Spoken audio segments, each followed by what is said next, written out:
You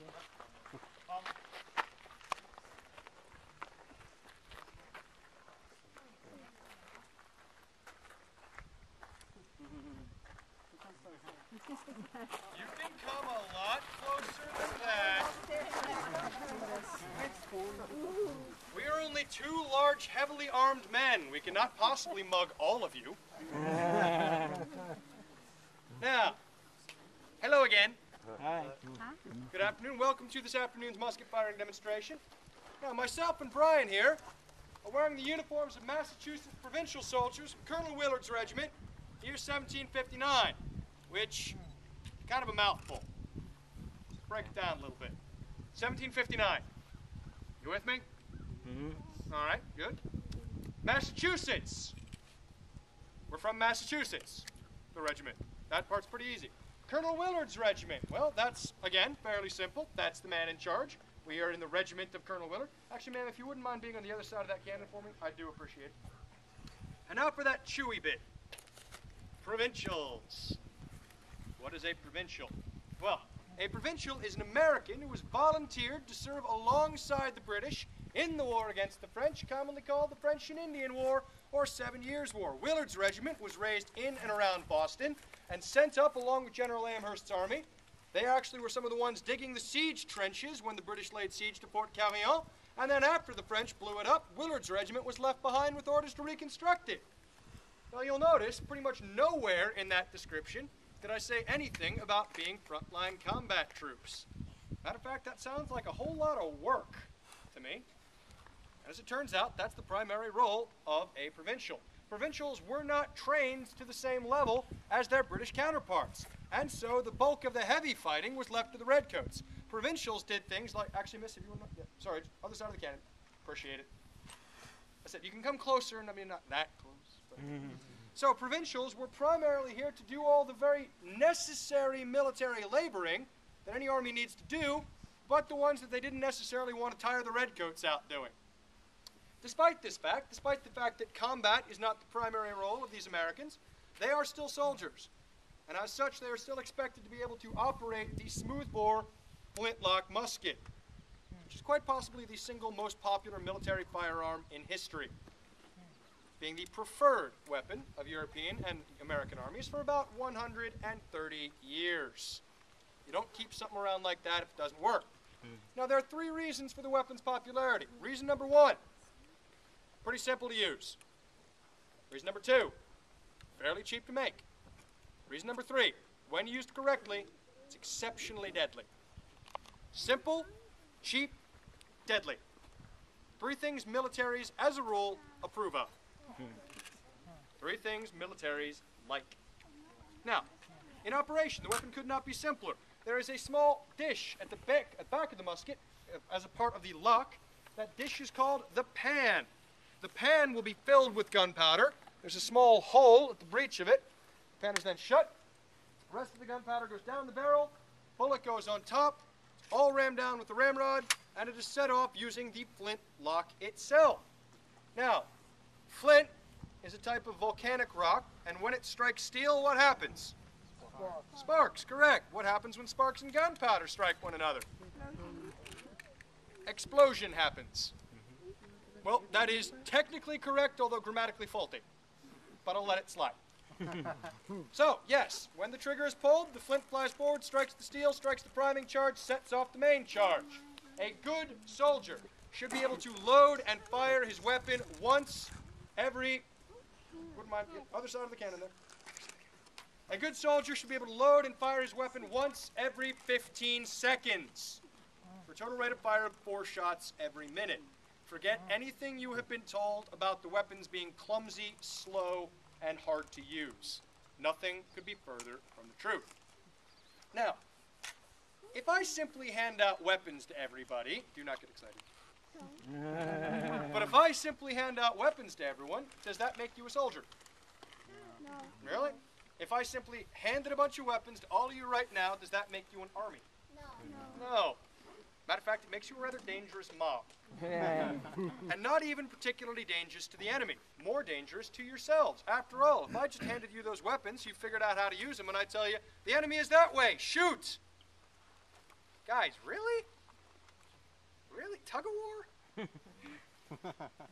How about a little less tug of war with my rope, please? Just a little bit? Thanks. So if I simply hand out weapons, tell you all the enemies that way to start shooting, well, sir, you're in a really good spot. Behind everyone. Good place. Sir, I got some bad news for you. You're not in such a great spot. Because if you think about it, you can't just point a whole bunch of weapons in one direction with everyone organized in, well, unorganized. Everyone standing where they please. What's going to happen? Yeah, that's bad. We don't want that. And so we have to organize these men before anything else can really be done. 18th century military thinkers put a lot of time and effort into this, and what they come up with at the end is a long line 3 ranks deep. Why 3 ranks? Well, we have 3 ranks. The rear rank levels their muskets. The front rank is inside the barrel length.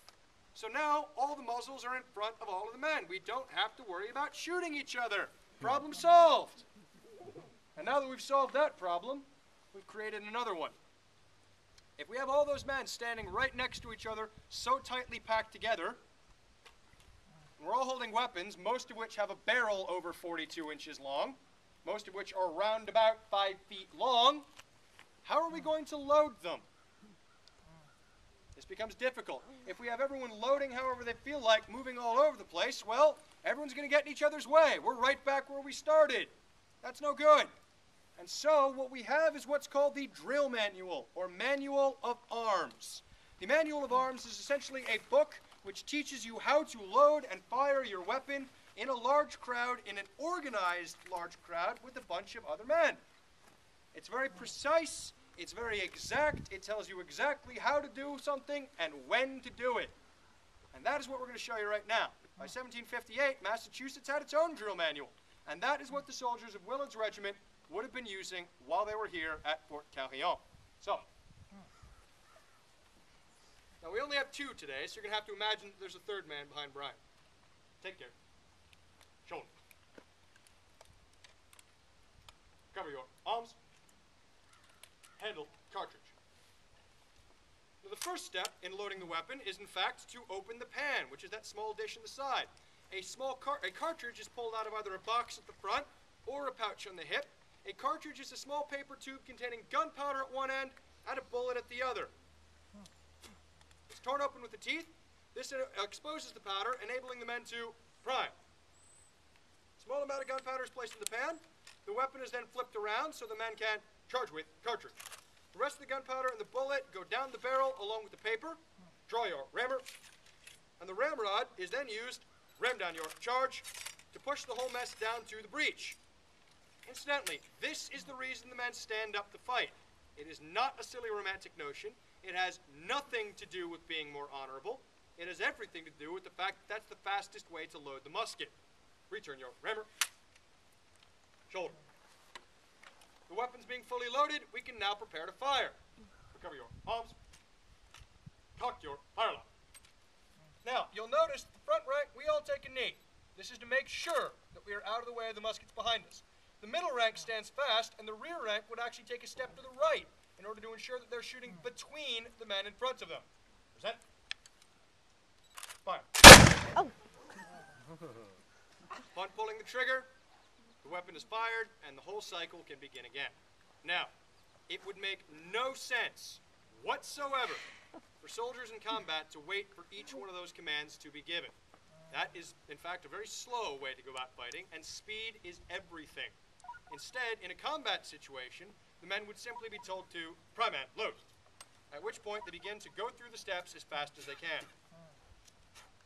Now, provincial soldiers were not held to the same standard of their British counterparts. However, generally speaking, the faster you can load a musket, the better. Shoulder. Cover your arms. Cock your firelock. Present. Fire. Half cock your firelock. Shut your pan. Shoulder.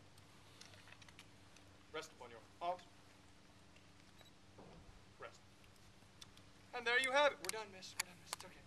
There it is, the flintlock musket in all of its glory. Yeah.